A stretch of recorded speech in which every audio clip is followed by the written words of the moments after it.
Yeah, well, they're placement, camera placement sports. What you do in that, all the downhills, bobsledding or whatever, you got to have cameras take you from point A to point B, B to C to D. The one that's different is skeet jumping, which I did a lot of, Garmisch-Partenkirchen, Oberstdorf, Planica, Yugoslavia, and Bavaria. And there you had the run and the snapping of the jumpers leaning over, the snapping of his body over the skis into a wing principle, and Bernoulli's principle of aerodynamics, where the air had to travel farther above than below, and that would give you a lift. And I'd superimpose the struts of a wing over a guy to show how that worked. And that worked very well for me because, again, it's what you know.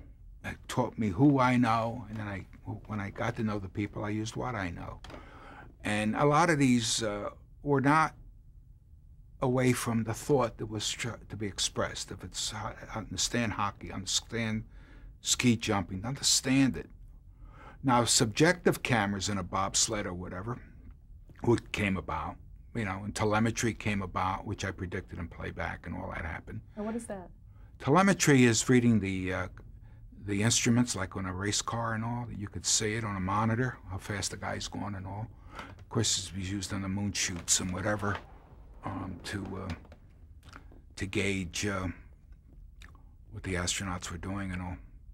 But the subjective camera has its place, but television is very flat. Dimensional TV will be upon us someday, and other things that I could speak about in the future. But until that happens, it's a flat canvas. And when you look at football, it's a flat canvas down there, no matter what they say. So NFL Films with their great camera angles and opened it up and did all those spectacular things.